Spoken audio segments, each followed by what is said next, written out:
Hello, Professor. We're going to be talking about the Walker 2009 about the Beyond distribution. So basically, I have here what is environmental justice and how does it shape your life? Environmental justice means everyone, no matter their race, income, or background, has the right to a clean, healthy, and safe environment.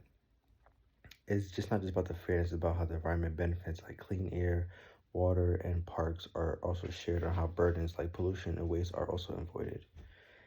EJ also means having a voice, decision, and affect the community and environment.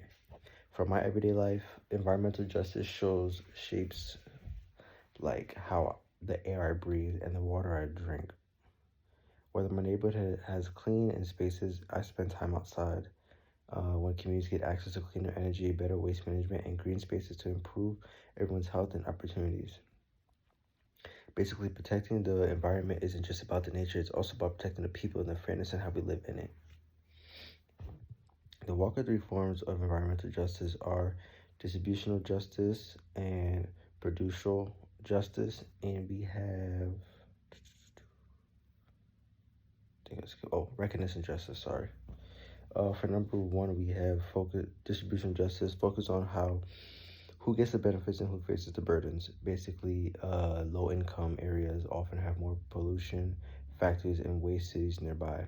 For recognition justice is about respect, visibility, inclusion, making sure all communities are valued. For example, like the poor or the community or the minority, in the neighborhoods are often ignored or stereotyped, which prevents fair treatment and fair treatment or cleanup.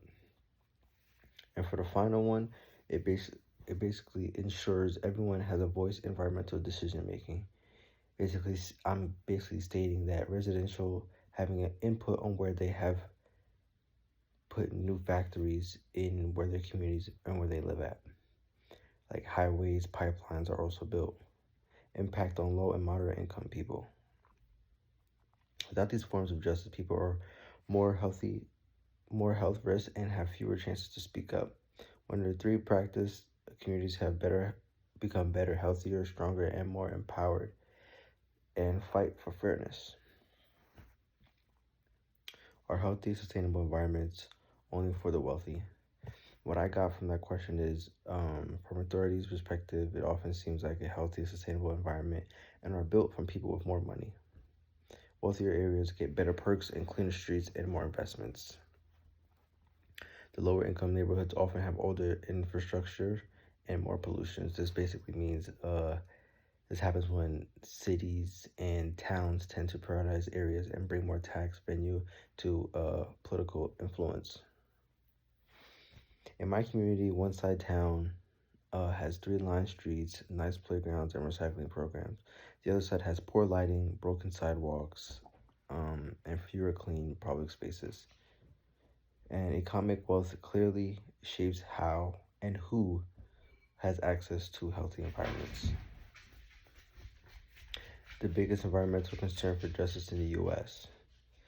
The biggest concern is achieving justice is access to clean air and water.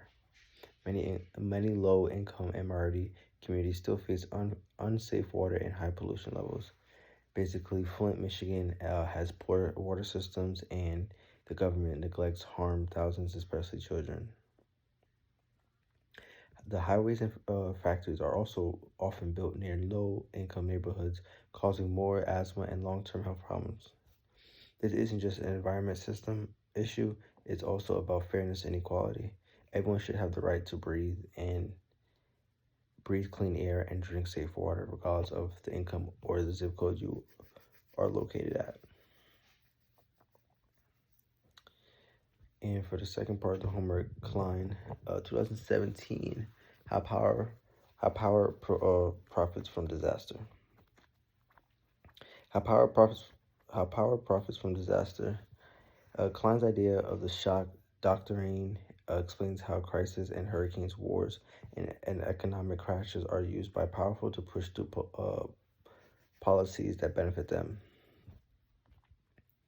Basically saying during disasters, people are also scared or disoriented to making things easier for leaders or corporations to make the decisions for them, or have deregulations, or usually face resistance. These crises become profit opportunities and not just moments of justice. For example, we have Hurricane Katrina in New Orleans. After the storm, the private companies got huge government contracts to rebuild with light oversight. Basically, and also public housing was torn down instead of repaired and forcing low income and black residents out. And for my second example, I have Hurricane Maria from Puerto Rico. After the hurricane, the U.S. also imposed the Fiscal Control Board that cut public services. And also, all the utilities were sold, and the private companies instead of being rebuilt also as public services. The local people also had less power, and while the wealthy investors gained control. Basically, overall, Klein shows that disasters are often exploited by the rich and the powerful to get richer, and while other communities are vulnerable and continue to struggle. Profit from disaster versus preventing climate change. People and companies profit from disasters. They have little motivation to prevent climate change.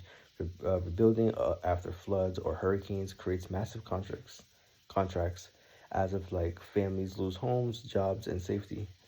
But after no real benefit, profiting from destruction only benefits inequality and harms to the planet. Destruction to the environment is also short term, which makes no morals or practical sense. Real progress comes from investing in prevention and clean energy, building resilient housing and fair climate policies, and protecting communities before disaster strikes. In the end, basically, environmental justice, protecting people and the planet, not just exploiting crisis for the profit. Hopefully this discussion board is what you're looking for. If it's not, just let me know in the comments after you grade it, and I would love to hear your feedback. Thank you.